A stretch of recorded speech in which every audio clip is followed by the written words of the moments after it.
Hello friend, welcome back to my YouTube channel EHSK study point YSK। आज हम कुछ rigging safety rule पे बात करेंगे, जिसमें देखेंगे कि रिगिंग के टाइम पे किन किन चीज़ों का प्रिकॉशन लेना जरूरी है और उन सब चीज़ों को अगर नज़र में रख के करते हैं तो एक्सीडेंट होने की संभावना बिल्कुल नहीं रहती है। तो चलिए देखते हैं वन बाई वन। सबसे पहले है know the weight of the load. तो जिस लोड को उठा रहे हैं उसके वेट को जानना ये कंपलसरी है। नेक्स्ट है know the centre of gravity of the load. तो सेंटर ऑफ ग्रेविटी को भी जानना जरूरी है कि लोड का सेंटर ऑफ ग्रेविटी कहाँ है, क्योंकि अगर अटैचमेंट गलत कर दिया तो वहाँ पे वो लोड टपल होने का डर है या लोड ठीक से नहीं उठेगा, प्रॉब्लम हो सकती है। नेक्स्ट है make load attachment above centre of gravity. तो कभी भी जब लोड को उठाना है तो उसका सेंटर ऑफ ग्रेविटी से उसका हुकिंग पॉइंट ऊपर होना चाहिए, ना कि नीचे। Select hitch that will hold और कंट्रोल। तो ऐसे हिच का उठाने के टाइम में ऐसे हिच का इस्तेमाल करें जो उस लोड को कंट्रोल कर सकता है और अच्छे से होल्ड कर सकता है। तो उसी तरह का हिच का इस्तेमाल इसमें करना चाहिए, जैसे कि वर्टिकल हिच है, चोकर हिच है, डबल बास्केट हिच है। तो इसमें से जो सुटेबल लगता है वहाँ पे उस हिच का इस्तेमाल करना जरूरी है। नेक्स्ट देखेंगे know rated capacity of sling and rigging hardware. तो ये जब भी कोई लोड को उठाते हैं तो उसकी कैपेसिटी को जानना जरूरी है। रिगिंग हार्डवेयर के कैपेसिटी को जानना कंपलसरी है। नेक्स्ट देखेंगे select sling best suited for load. तो वैसे स्लिंग का सिलेक्शन करना है जो उस लोड के लिए सुटेबल हो और उस लोड को अच्छे से उठा सकता है। नेक्स्ट देखेंगे इंस्पेक्ट और rigging gear prior to use. जितने भी रिगिंग गियर है, कोई भी लिफ्टिंग एक्टिविटी करने के पहले उसका इंस्पेक्शन कर लेना चाहिए ताकि लिफ्टिंग के टाइम में कोई प्रॉब्लम नहीं आए। नेक्स्ट जो है protect sling from sharp surfaces.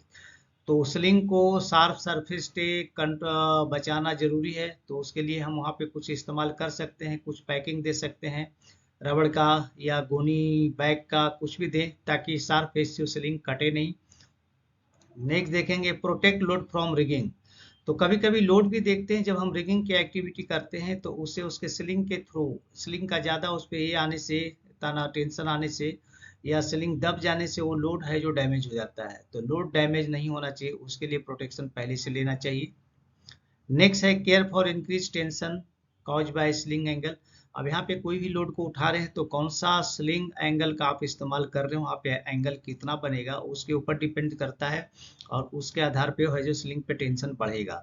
तो ये ध्यान रखना है कि हम कौन सा स्लिंग का हमारा लोड कितना है, कौन सा स्लिंग एंगल का इस्तेमाल कर रहे हैं, तो इसका ध्यान वहाँ पे रखना जरूरी है।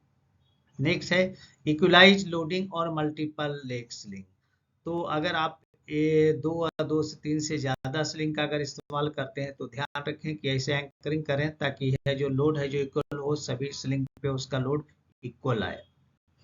चलिए कुछ और देखते हैं। Keep personnel clear to the left area. तो जहाँ पे लिफ्टिंग हो रहा है वहाँ पे किसी भी आदमी को नहीं रखना, उनको दूर रखना, उनको हटा देना है।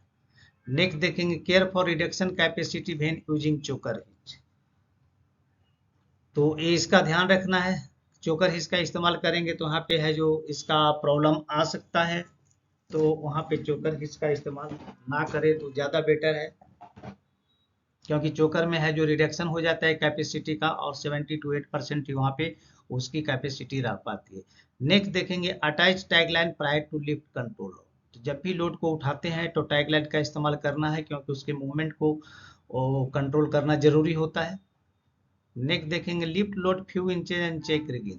तो कोई भी लोड को उठाने के पहले उसको फ्यू इंच है जो जमीन से ऊपर लेना है, उसके बाद उसको चेक करना है कि लोड है जो सही कंडीशन में है कि नहीं। तो इस एक्टिविटी को हम लोग ट्रायल लिफ्टिंग के नाम से जानते हैं, तो ट्रायल लिफ्ट करना जरूरी है। नेक्स्ट देखेंगे know limitation of hoisting device.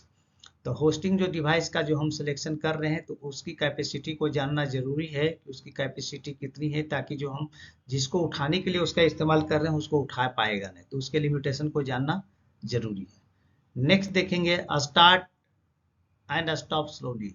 अब जब भी लिफ्टिंग एक्टिविटी को आप स्टार्ट करते हैं तो उसको है जो धीरे धीरे करें, उठाने के टाइम में भी और स्टॉप करने के टाइम में भी।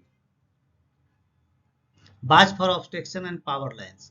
तो जहाँ पे भी लोड रखना है तो उसको ध्यान रखना है कि वहाँ पे कोई ऑब्स्ट्रक्शन तो नहीं है, ताकि लिफ्टिंग के टाइम में वहाँ पे कोई प्रॉब्लम आए, तो इसका ध्यान रखना है। और दूसरा ये देखना है कि जहाँ पे आप एक्टिविटी क्रेन से कर रहे हैं या किसी भी लिफ्टिंग इक्विपमेंट का इस्तेमाल आप वहाँ पे कर रहे हो, तो वहाँ पे पावर लाइन नहीं होना चाहिए। और अगर पावर लाइन है तो उसका जो सेफ डिस्टेंस है वो मेंटेन करना चाहिए, नहीं तो यहाँ पे इलेक्ट्रिशियन का प्रॉब्लम हो सकता है। चलिए नेक्स्ट देखते हैं, यूज प्रॉपर हेड सिग्नल। अब यहाँ पे सिग्नल की बारी आती है, क्योंकि जब लोड उठाएंगे तो क्रेन ऑपरेटर को बताना जरूरी क्या करना है, तो उसके लिए वहाँ पे सिग्नल मैन होना चाहिए जो कि प्रॉपर सिग्नल क्रेन ऑपरेटर को दे, ताकि लोड को अच्छे से उठाया जा सके। नेक्स्ट देखते हैं, मेंटेन लोड कंट्रोल। तो लोड कंट्रोल को भी मेंटेन करना है। तो लोड कंट्रोल को मेंटेन करने के लिए कैसे करेंगे, टैगलाइन लगाएंगे, और जो भी इक्विपमेंट या स्लिंग का इस्तेमाल कर रहे हैं तो लोड कंट्रोल के हिसाब से उसका कितना लोड है उसे आधार पे बाय रूप सीलिंग का इस्तेमाल करेंगे या वेब सीलिंग का इस्तेमाल करें, तो वेब सीलिंग उसी के कैपेसिटी से ज़्यादा होना चाहिए, तभी आप ठीक से उठा सकते हैं। नेक्स्ट है, do not forget the law of gravity.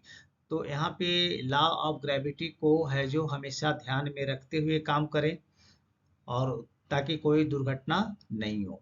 तो अभी दोस्तों, अभी आपने देखा कि रिगिंग सेफ्टी रूल्स क्या होते हैं, तो इसमें मैंने कुछ रिगिंग सेफ्टी रूल्स पे बात किया, जो कि रिगिंग के टाइम पे इसका फॉलो करना कंपलसरी है। तो आशा करते हैं आप अच्छे से समझ गए होंगे। तो अब मैं यहाँ पे आपसे रिक्वेस्ट जरूर करना चाहेंगे, अगर हमारे चैनल पे नए हैं तो प्लीज़ चैनल को सब्सक्राइब कर दें, दोस्तों में शेयर करें और बेल आइकन को प्रेस कर लें, ताकि नेक्स्ट वीडियो का नोटिफिकेशन आपको टाइम से मिल जाए। तो चलिए मिलते हैं आपसे नेक्स्ट वीडियो में, तब तक के लिए जय हिंद, वंदे मातरम।